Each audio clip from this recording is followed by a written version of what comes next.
Okay.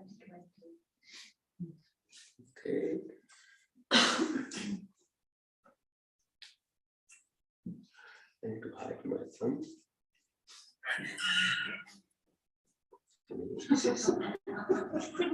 Hello, everyone.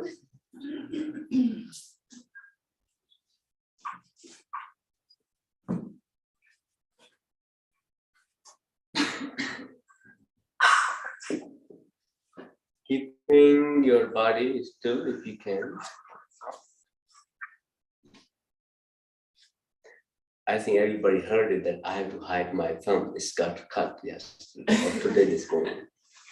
Hello everyone, I'm at present in Croatia and having a wonderful retreat with very dedicated students. We'll find out how dedicated they are soon. But I have a couple of questions today to go through.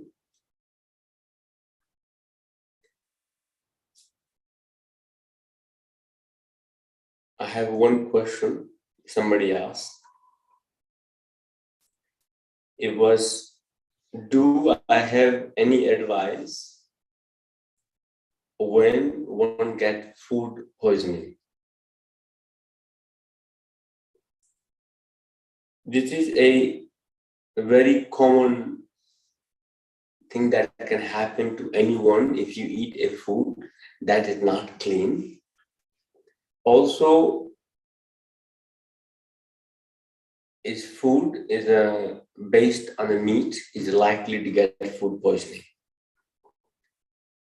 I have not got food poisoning in my life because I never eaten meat or anything that can be contaminated, have chances to be contaminated.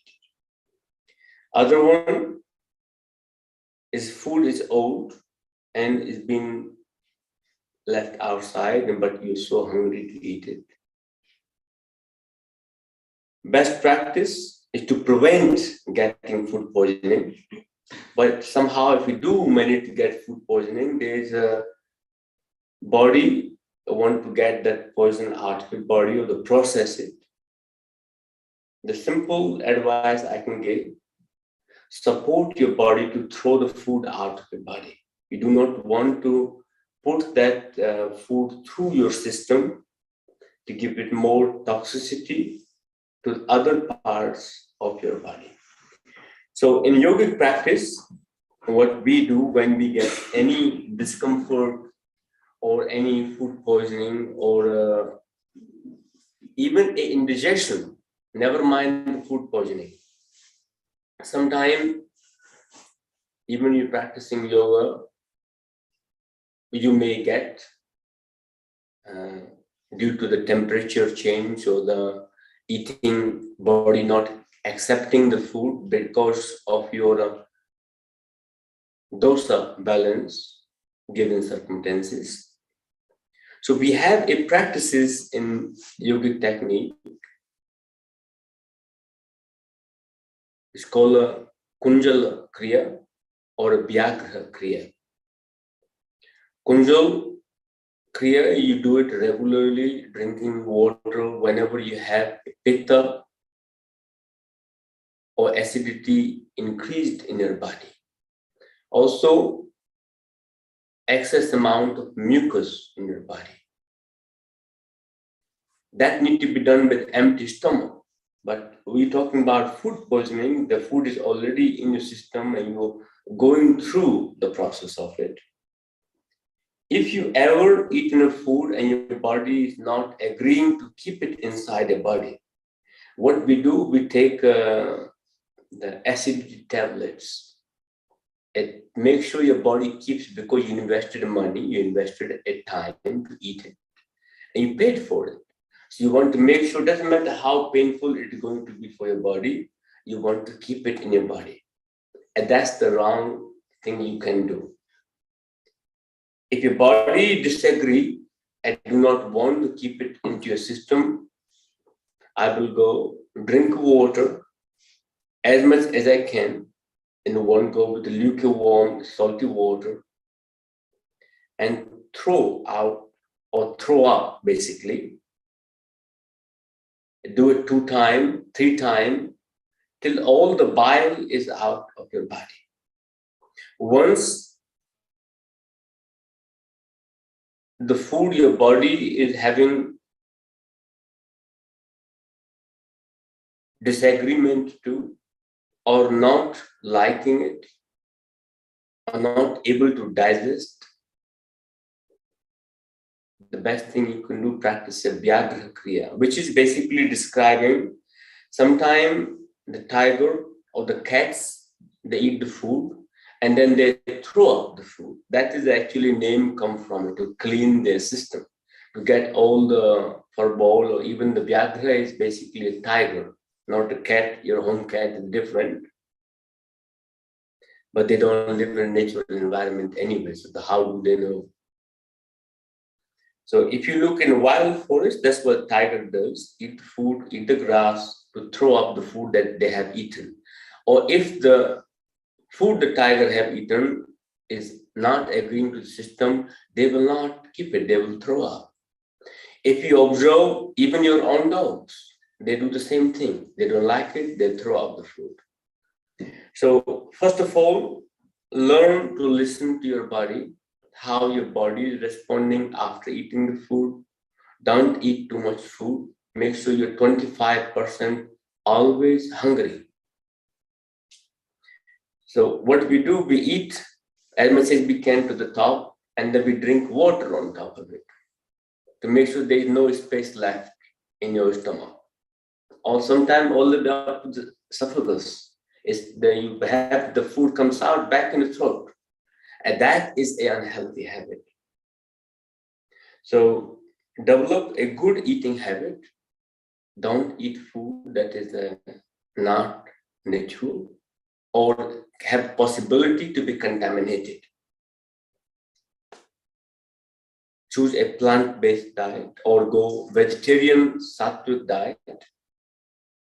If you do, even on that diet, get sick, throw up the food. Don't take those medical tablets they get in a medical store or pharmacy to digest your food or control the acidity.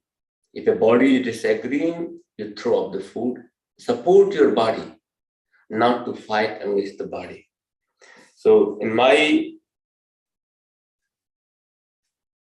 opinion, whenever you get food poisoning, look for a Vyagra Kriya, read about it.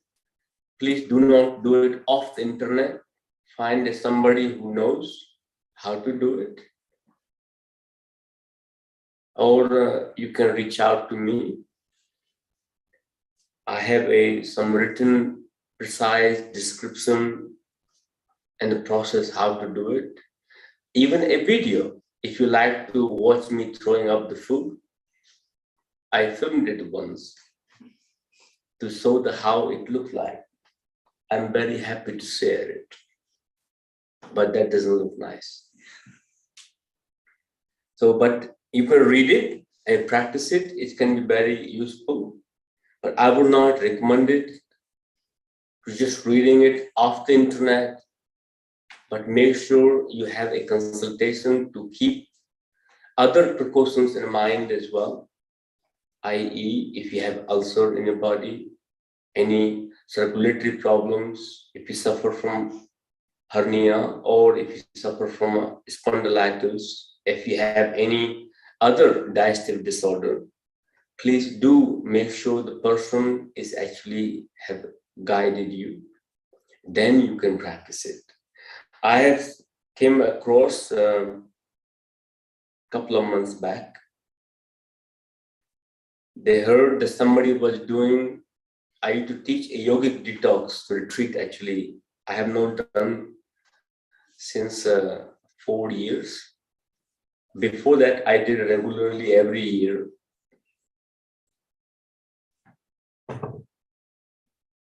They remember doing it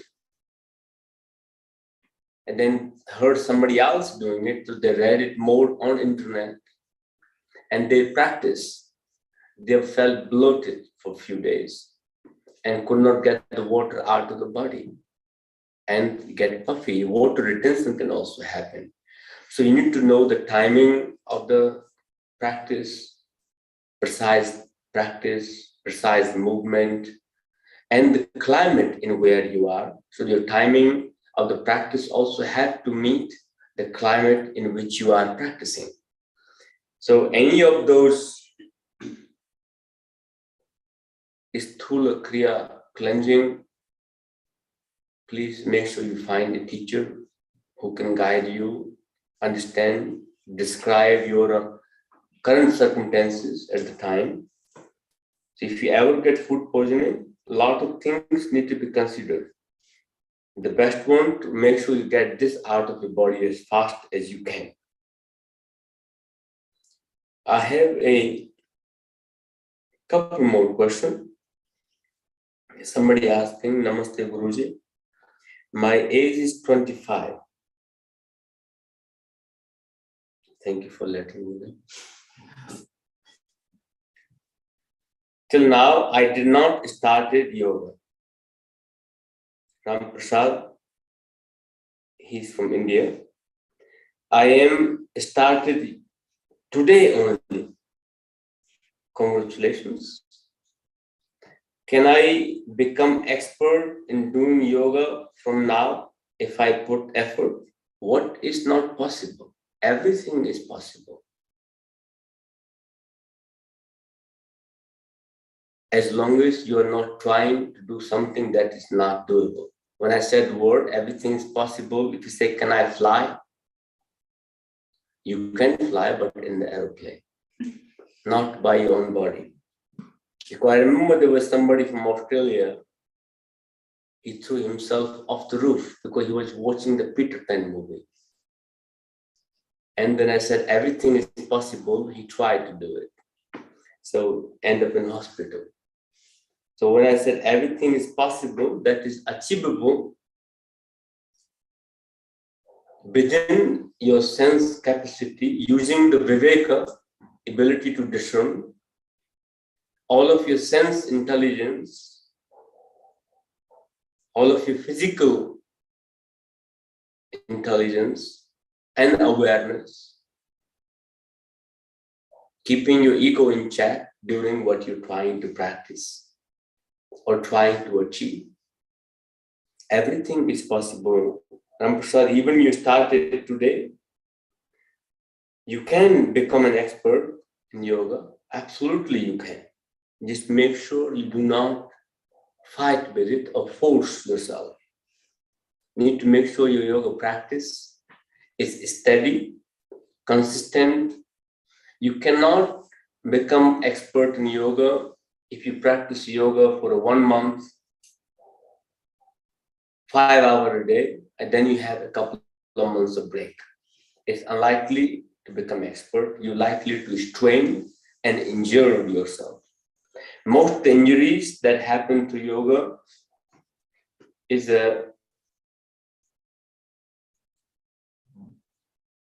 overstraining your muscles, your ligaments.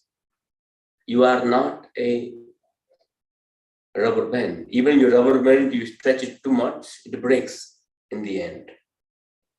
Same, you can be expert, but please be mindful how much you are doing, what your body is capable, how your mind responds to the practice, how your body responds to the practice during. Slow, steady, and consistent practice, I will recommend. Within no time, you will see a progress and you will start seeing the self-transformation.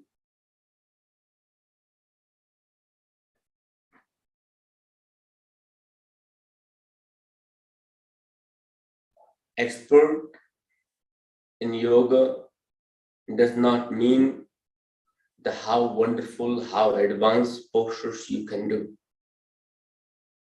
Being expert in yoga, in my personal opinion, is how mindful you are what you are doing. How alert attentive,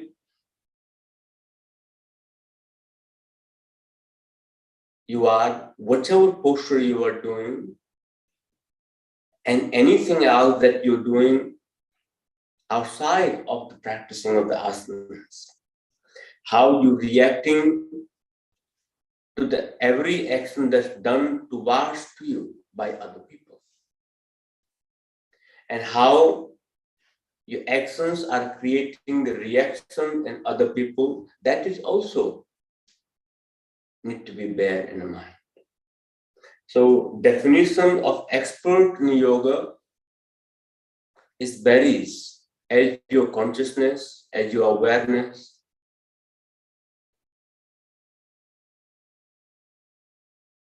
as your self-inquisitive nature grows, as your dharma expands, you would like to become expert. You may like to become expert today up to that much. Once you reach here, you find out there's more to grow. Then you want to become expert that much, and will continue growing.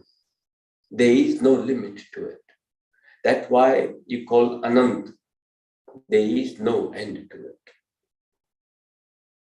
There's also a name called for Atma, that you are never born and never die, because you are always being.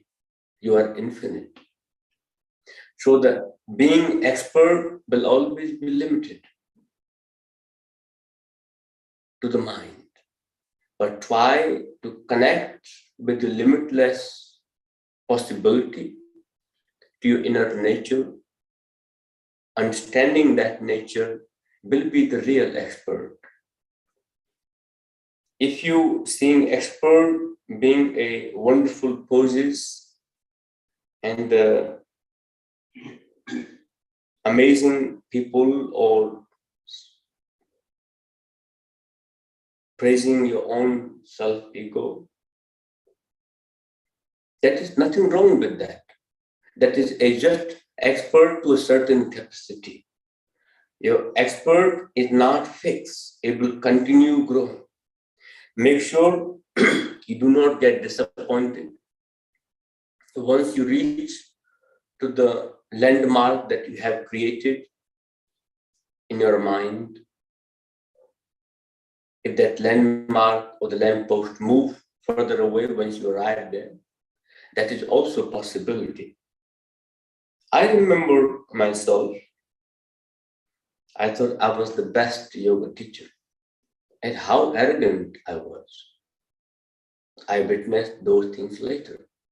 I thought I reached to the state of realization or the enlightenment, however people like to label it.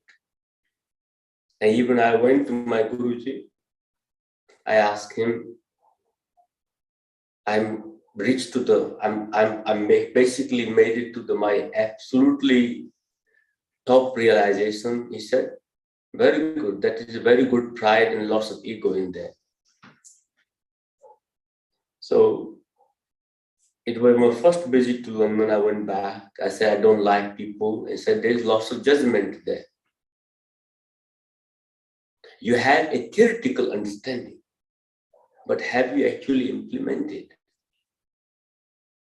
And he said, go back to the West and learn. I said, people go and teach to the West. Nobody go to learn. I said, you do it opposite. You go to the West and learn. Learn how the Maya controls you. Go and learn how your senses can be influenced and how much you can be dependent on them. You understand theoretically, but mostly he was not living like a monk, but he was the most sentient being actually I know of. He said, you can live like a monk, but you have completely control over your life or your monk life by your senses. You justify them, you use the spirituality and knowledge to justify your desires and hungers like every material person does. There's no difference to it. So go along and understand and learn. And when I came, I could not refuse his point, because I did have a judgment in my one statement that everybody goes to the West to teach. I say, you think that everybody in the West need to learn? They also have something to teach. You can also learn. I mean, there is something that you have not learned here, you can learn. So being expert is never an end, my friend. So try to be humble if you can. Expert automatically happens. You do not need to become expert, but to understand your nature. I have couple more questions. Let me get through it. Can I ask a question? It's a Jamie Brown Yoga. Can I ask a question that isn't related to your post? Which is, I think I was doing a lotus forearm balance. What would be your number one tip for someone with poor posture? Practice yoga. That will be my number one tip. Practice yoga regularly. Try to become mindful and observant of your body posture in which you are seated, how you walk, and stop watching TV on the couch. That's the worst thing you can do to yourself. And if you have a couch in a house, get rid of it. But TV, don't watch it. Once you watch TV, you become jaw droppers.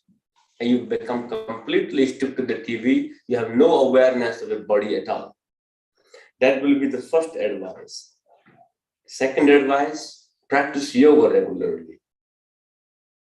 When you're practicing yoga, pay attention to the alignment of the body. It's not about how many postures you can do, what posture you are trying to do, but alignment is very important. I don't mean a specific asana pose, but poor standing seated postures in general, like rounded shoulder. I remember Jamie Brown, I think you have published some ebook about round shoulder alignment practice. In my opinion, he already knows what needs to be done, but my view are slightly different. Alignment is important. How you live your life is very important. You can practice yoga. Try to sit upright when you are working in a work environment. Adaptable working environment, very important. If you're working on a computer, only work maximum 45 to 1 hour in one stretch. Now go for a walk. Look upright. There's a couple of other practices you can do. If you have a garden, you get a white chalk. Or maybe tie a rope, do the rope walking. Or white chalk, and you align your heel to the toe, rotating your arm outside, palm facing front. You can walk in one line, approximate 50 meters every day. That can be very good advice. Don't look down, you look forward. And you can practice physical exercise. So there's a last question. Somebody asked, what is Dharana?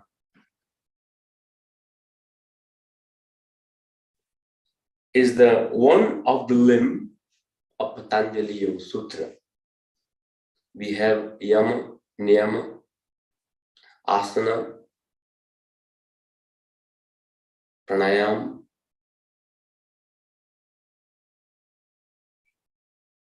dharana, dhyana, samadhi. Some of the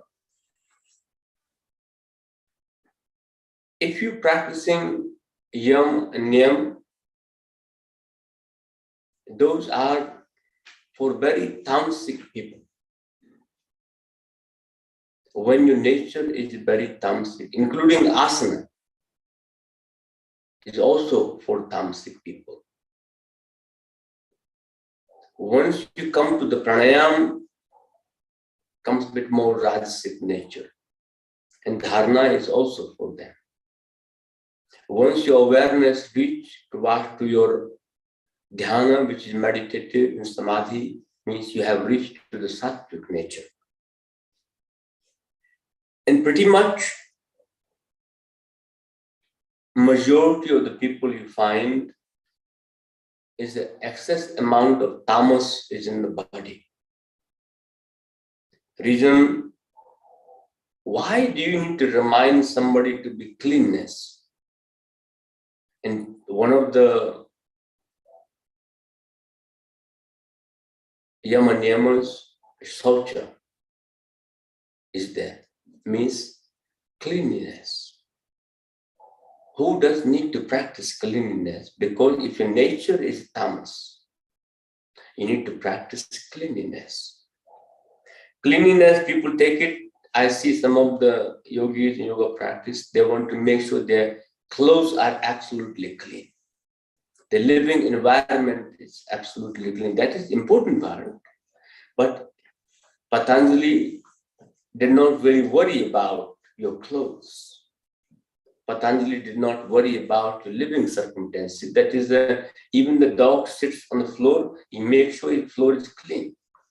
I don't think Patanjali is very concerned about teaching humans how to be clean. That means more of your thoughts, more of your mind need to be clean. Start practicing your interaction clean. I can go more in details in the practice, but I don't need to. I give you just one example of it. So what is dharana? Once you have practiced the basic understanding of your mind that aligns your mind with your body. Along with the asanas, you're creating a purification of your senses, purification of your physical anatomy and physiology, that creating the possibility to flow of nadis or the prana in the nadis. Then when you become ready to practice pranayama, yama, niyama, asana makes you ready to practice pranayama. Once you have practiced pranayama,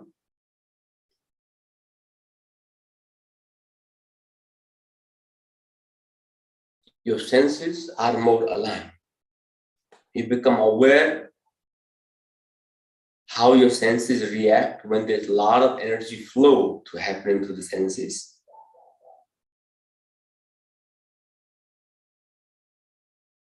Then you practice pratyahara. Means you develop the ability to feel the energy of the senses.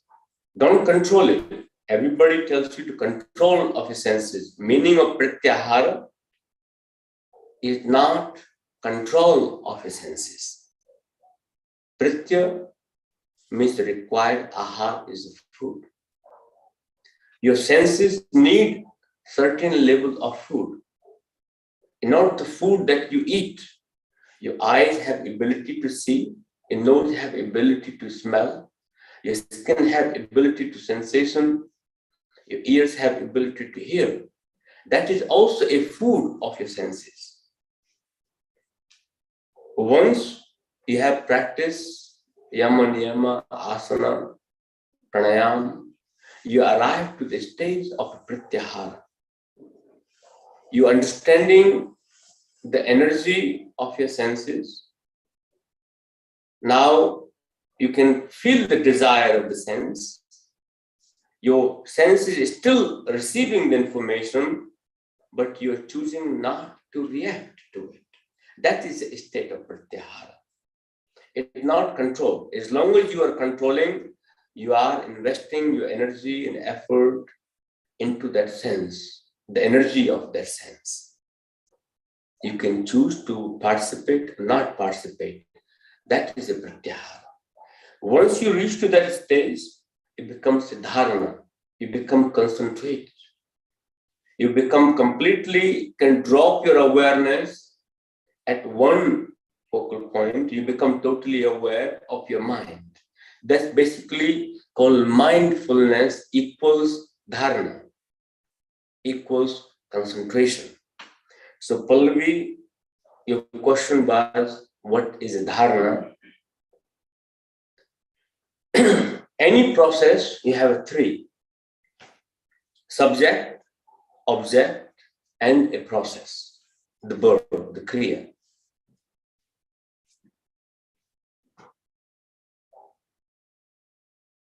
When the subject, the doer, and the what has been done with the object, all three align with no distraction. You're only aware of the process and you, and you're fully aligned with the energy. You reach to the stage of dharana. You're not worried about outcome during that stage either. So there's many descriptions of dharana.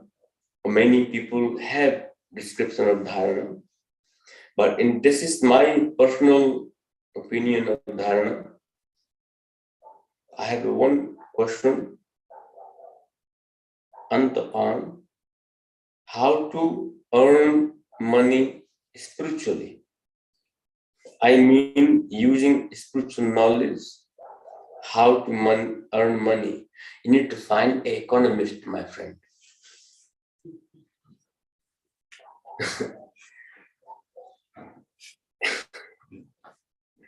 I am the wrong person to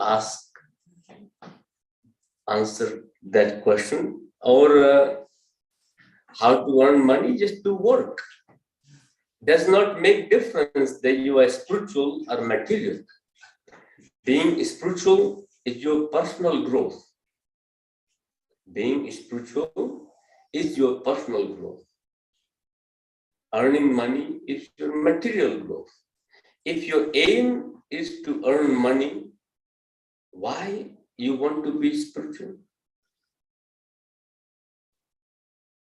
You can be spiritual and surrendered, but means you are not really spiritual enough. Your spirit should be alive no matter what you are doing. So, earn money, being spiritual, spirituality does not mean starvation. There is many different definition of it. You can come and work for me, my friend. You can be spiritual, no problem. And what you need money for? You need to ask the question, what you need money for? If you need money to compete with your neighbor who have both the latest gadgets that comes in a market, latest, what do you call it, designer clothes, latest car, living in the upbeat environment or the community of household. So you are actually in competing just like any material person. So how can you call yourself spiritual? If you need money, money is one mean of exchange of energy. Money was not designed, nowadays it's been designed to control. But back in the days when the money was invented, it was just only a mode of exchange. Because some people's time is worth more than the other, some people's skill is worth more than the other people. I have grown up in a space where there is no exchange of money. Nobody gives money to anyone.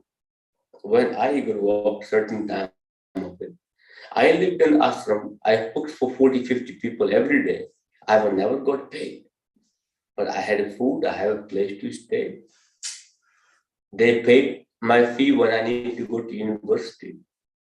There was no requirement for it.